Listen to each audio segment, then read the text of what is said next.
People from all over the world want to do something in response to climate change, but they need leadership. The Asian Development Bank completed a study that supports the citizens and governments of the region. And now the time has come to sit at the table and plan the way forward. When the chips are down, the stakes are high.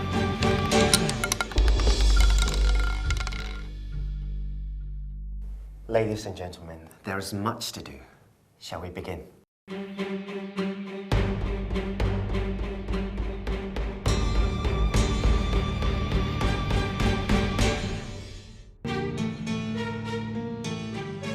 The ADB study confirms that Indonesia, the Philippines, Thailand and Vietnam are some of the most vulnerable parts of the world to be consequences of climate change. 80% of the people in much of the economic activity are within 100 kilometers of the coast, where rising sea levels could be as catastrophically high as 70 centimeters by 2100. As one of the world's most dynamic growth areas, the region's rapidly rising population will continue to seek work in agriculture, fishing and forestry, all of which are considered under threat. Climate change could force the relocation of millions of people, and the risk of death from related disease and malnutrition in some parts will continue to the highest in the world. The economic costs of such terrible impacts indicate that Southeast Asia will suffer more than twice the global average, losing as much as 6.7% of combined domestic growth product by 2100. However, if actions are taken now, with the countries collaborating on a clear strategy, such devastation could be largely averted. This threat is not from natural causes, but has been created by us, the citizens of the world.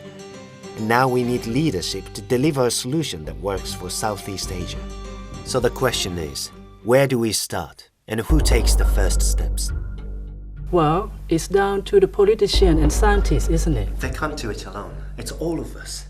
Business entrepreneurs, volunteers and citizens all need to understand the situation and work together. Well, my business is battling with recession, so I already have enough to deal with. Using green economic development strategies, you might find the two challenges can be related. It's all about educating people to change their But way. that would take decades. Surely, climate change is already happening. It's too late now. It's true that some of the impacts are now unavoidable. Presumably we can do things to lessen the impact and adapt to a situation we know is coming. Yes, adaptation is important. However, there's another way of throwing the dice on this. Mitigation. Yes, but we also have to completely change the way we live now if we are to prevent even worse impacts in years to come. And who's going to make that happen? All of us. But it needs to be driven by public policy and government interventions. I think policymakers have to think out of the box, because if you continue with business as usual, then I think we are in trouble. The world is in trouble. Change, especially long-term systemic change, is only possible if you create the platform on which change can happen. Policy is that platform. Climate change is a phenomena that is not solved by the market. The industries are polluting but not incorporating the environmental cost. Therefore, you need the government to correct the market mechanism through taxation, through subsidies, through whatever. Ultimately it comes down to pricing, so that you can either do it by removing subsidies or by putting on additional taxes to shape consumer and business behavior, or by adjusting import rules on environmentally sound technologies. Those kinds of shifts are all within the policy toolbox of governments, and you can see examples of those playing out around Asia. One of the problems I have with looking at very narrow financial or economic analysis of the problem is that you lose sight of the human dimensions of it. The impacts of climate change are going to translate into several human impacts that we need to be concerned about. 2/3 of Indonesia is sea. So when we have the climate change, the sea level will go up. Even now, we have lost 29 islands. So when the sea level go up further, you can imagine that our experts told me that we will lose 2,500 islands. So for Indonesia, climate change is not a theory, not something that you should debate, discuss. It's a survival of the country. So that means, this is a global scandal. So it's happening, but everybody, they not realize that's the effect, himself or themselves. They think that this happening somewhere, not here.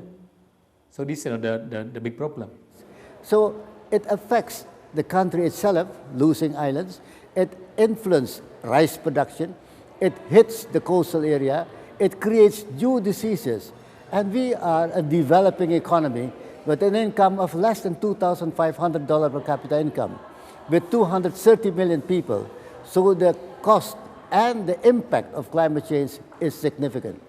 We start to talk with the policymakers. Look, if you don't do anything, at the end of this century, you're going to lose 6.7% of your GDP, which is enormous. So inversely, if you take some action right now, which is less than 1% of your GDP, then you can avoid these damages.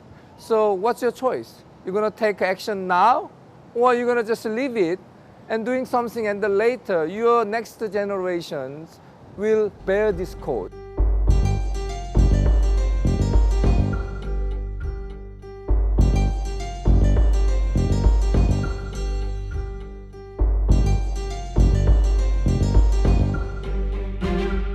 Let's begin with a global picture. Southeast Asia plays a crucial part in the planet's ecosystem.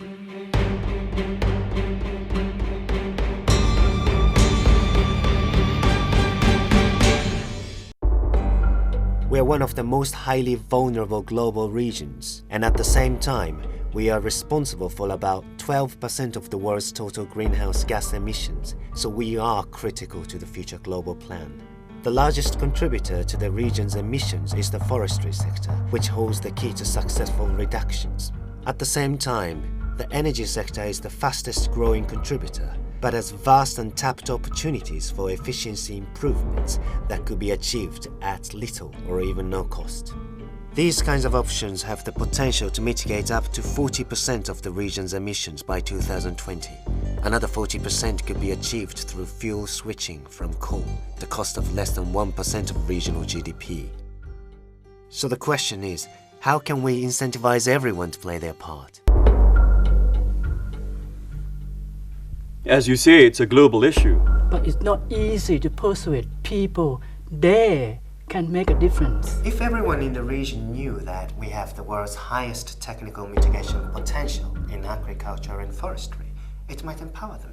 If they knew that the savings we make through mitigation will exceed the costs, it might change their mind. But our population is growing faster than most and will demand more. We can achieve the positive growth by making low-carbon policies the norm and sustainable development planning a natural process. I like to compare climate change to Pandora's box. She opened this box and all these demons flew out and bedeviled the world to this day. If we are to address climate change effectively, first of all, we've got to shut the box. Then we have to deal with the demons. Shutting the box is what they call mitigation. Dealing with the demons is adaptation. If I cut off the tree, and I can easily make the money, and I can leave it with that tree, the timbers and so on. But what I'm saying for the climate change was something that's a really longer term issue, so that it's really a dilemma of choosing short-run choice or long-run choice. But anyway, the most important CO2 mitigation potential is the forest and also in the agriculture sector. I think for agriculture, there is a lot of potential mitigation in, for example, in rice. Asia is a continent with a lot of rice farmers, and methane reduction is a definite possibility. We can promote practices that reduce methane emissions from paddy fields, and there are technologies available for that.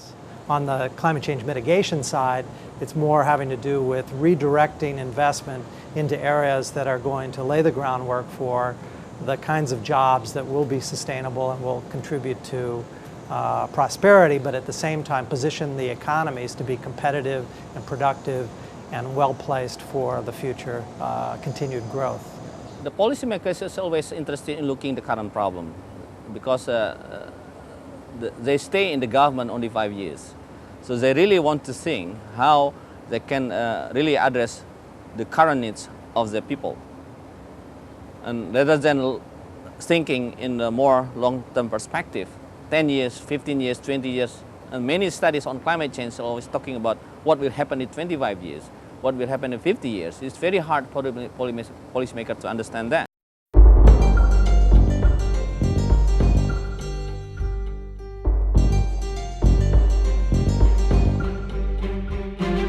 Policy change is also important in building our capacity to adapt.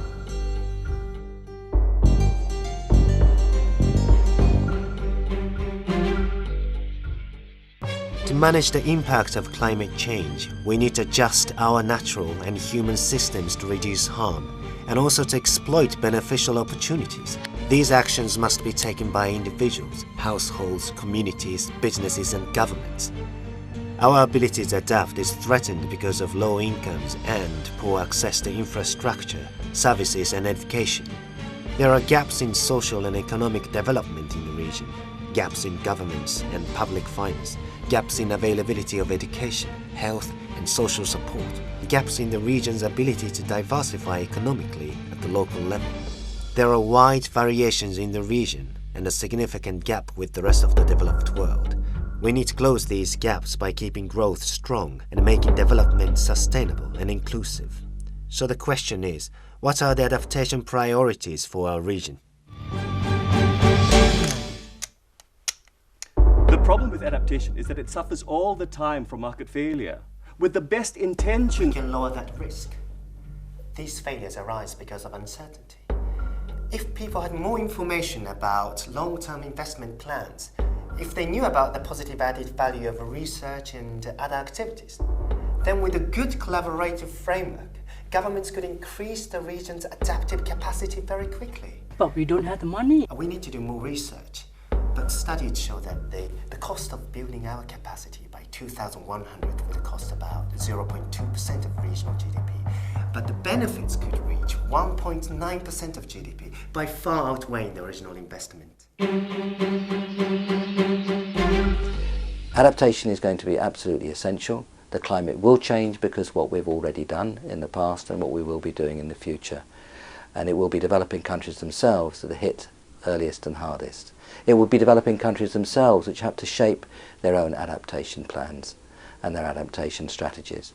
But they have every right to look to the rich world because most of the emissions that have taken place in the past have been in the rich world. The concentrations that we see in the atmosphere now, the big majority of them come from the rich world. If you look at the need for climate adaptation to the impacts from climate change, that's sort of integral to development. It's talking about doing development in a new way that takes account of these impacts and tries to help build resilience into the development process. We made a decision a few years back to convert our old oil-fired plant to state-of-the-art combined cycle gas turbine technology. That reduced our carbon emissions by 2.5 million tonnes per annum, which is roughly equivalent to taking all of the cars in Singapore off the road. We have a very clear strategy because not only do we have an environmental division within our group to consolidate all these environmental issues and activities, but we also have board members working together and having a constant dialogue on this. And I think that's really important really because it filters down to management and also people who are actually working on the ground. The energy intensive industries are really facing this and are having trouble frankly coping with how they're going to adjust to the new costs. But at the same time governments are trying to lay the groundwork for ways of softening that burden for them. That's happening in the Western countries, but it's also under great debate here in Asia. Actually, in the old era, we know that the farmers have their own way to cope with the climate variability. They have their own system and then have their own prediction system using the natural phenomena and natural indicators to know whether the season will come or not.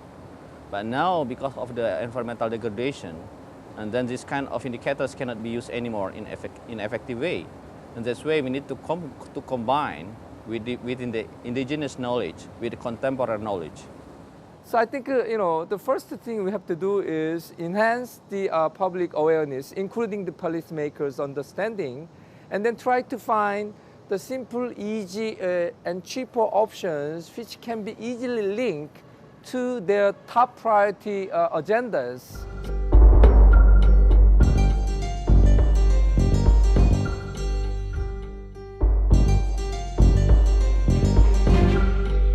It's not just about funding.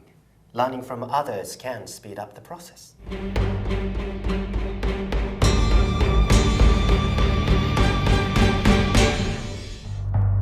The demands on technology vary across the region. However, significant change could be brought about by neighboring countries sharing information and cooperating on joint initiatives. A good example is promoting energy trading with the different peak times across the region to lower the need for new generators in each country. Regional collaboration also promotes better policies and practices, as the information and technology shared can be of more value to more people. Although the funding levels in the region are low compared to the task, they can be used to catalyze new co-finance. Dissemination of information about funding opportunities is critical, and the region's presence in the international markets needs to grow. So the question is, how do we raise more investment and increase technology collaboration? Well, firstly, I think people in a boardroom must understand that the world is going to move to a low-carbon future. If it doesn't happen today, it will happen tomorrow. I mean, this is the way the world is going to move. And therefore, those who are going to be ahead of the curve, who are going to position themselves and therefore should be willing to take risks, are the ones that are going to come out as winners. Those who lag behind are the ones that are going to lose market share. We've come across businesses which have been engaged in carbon despite this not being their core business since before 2000. They've taken a huge risk, and they've been very forward-looking in engaging in the carbon markets at the time that they did. And those are, unfortunately, the few and far between. Those are the rare examples. We also see a lot of companies with fantastic potential across their business assets, fantastic potential to develop carbon credit projects, but they have been a little bit reticent. They've said, we are a big business, carbon is not our core focus, why should we look at this? But I think that mindset is gradually changing. The more that they see carbon is working for perhaps the smaller players who are able to take risk, the more incentivized they will be to feel that perhaps I'm missing out on something here. In an ideal world, you would always have the policy leading the action. But as I said to you, we have had to make investment decisions, clearly whilst policy will be in a state of change. I think regional collaboration is so vital because for one thing, climate change is a global phenomenon. It will not just affect one country. And in fact, the climate models are global in nature. We're trying to downscale it at the regional level. The solution is to focus on areas we agree on, rather than to be hampered by areas where we have disagreements. But of course, the collaboration is not only between the government, but also with the private sector. How they can allocate more funding as part of their corporate social responsibility to put on activities which is related to adaptation and mitigation. And some of the programs not really prepared in effective way, so sometimes the use of the money is not very efficient as well. You have on the one hand developing countries saying, we want access to new clean technology, and the developed countries are saying it's right there in the marketplace. So I think the two need to come together and really focus on what are the barriers and whether it's through public-private partnerships or